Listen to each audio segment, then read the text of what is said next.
Ini sebuah breakthrough dari seorang Gede Bayu Suparto, menghadirkan teknologi murah yang betul-betul sangat efisien dari segi penggunaan listrik, dari segi radiasinya, dan juga menghasilkan keuntungan bagi investor jika produk ini dikembangkan. Lebih dari 1.100 rumah sakit di seluruh pelosok Indonesia dapat merasakan hadirnya suatu inovasi anak bangsa yang jauh lebih murah. 4 miliar yang selama ini harus dikeluarkan kocek negara untuk membeli alat-alat impor bisa ditiadakan dan bisa dikurangi dengan inovasi ini.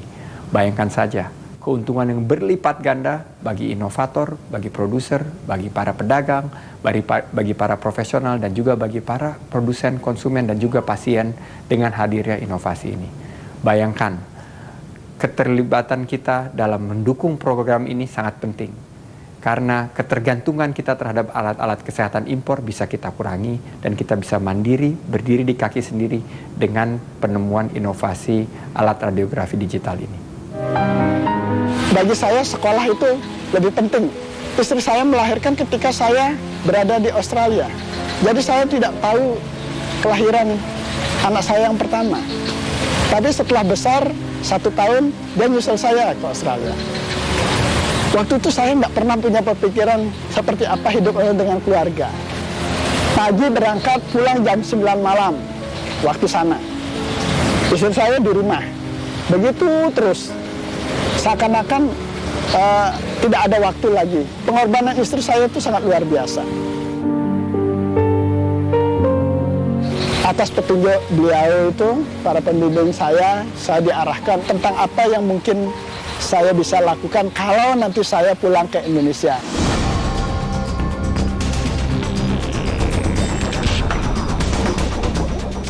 Suatu saat ketika kami para student di Monash University makan siang, ada satu teman saya itu tanya sama saya, setelah kamu tamat nanti apa yang kamu bisa lakukan? Kamu akan jadi apa? Kamu kerja apa? Pada waktu itu memang sedang terjadi reformasi. Yang bagi mereka itu, Indonesia itu ruwet. Saya bilang pada waktu itu, saya itu sudah kerja di sana. Dosen Universitas Gadjah Mada. Lalu dia tanya, gajimu berapa di sana? Nah pada waktu itu di kurs cuma $40.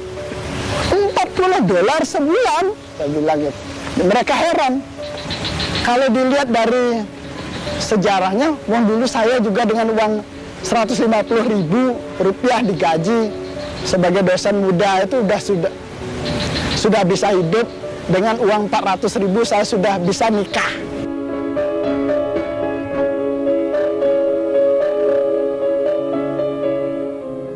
Sama di Australia saya juga bekerja sebagai demonstrator, jadi asisten praktikum. Sejam itu kalau praktikum itu $50. 1 jam. Kalau cuma ngeles itu $20 sejam. Sekali ngajar 1,5 jam dapat $40. Lebih baik tinggal di Australia toh ya. Negeri saya sedang dalam kondisi banyak huru-hara.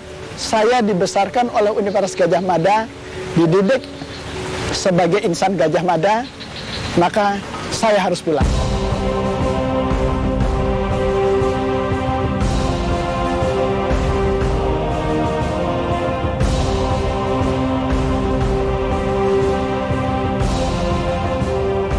Saya sangat sedih sebenarnya, karena sepertinya saya memikirkan negara. Orang seperti saya kok berpikir tentang negara, berpikir nanti kalau nanti berhasil bisa membantu orang banyak, bisa seperti ilmuwan.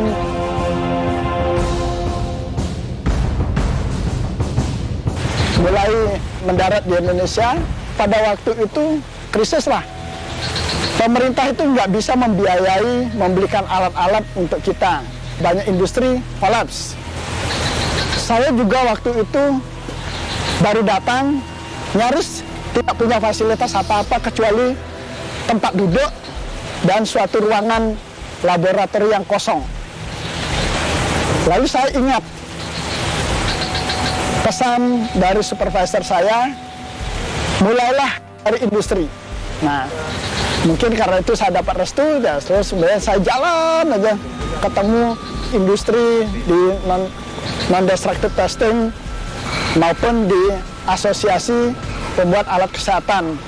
Waktu saya bicara, saya bisa memperbaiki sinarnya atau saya tahu tentang radiografi dan CT scan, semua orang ketawa. Emang ada orang Indonesia yang bisa bikin itu? Kemudian saya waktu itu tanya, ya menunduklah begitulah. Saya ajak teman-teman, yuk kita mulai melakukan sesuatu yang baik. Saya bersama ada beberapa mahasiswa dan juga ada beberapa teman, saya tawari, ini ada barang rongsokan ini, mau nggak kita utak-atik, siapa tahu nanti ya minimal kita jadi bisa lah, tahu lah. Ya syukur nanti bisa kita perbaiki. Saya nggak tahu apalah gunanya ketika itu jeda baik. Yuk kita kerja. Nah, saya nggak bisa menggaji Anda. Saya juga nggak punya duit. Saya pada waktu itu sebenarnya sangat sangsi.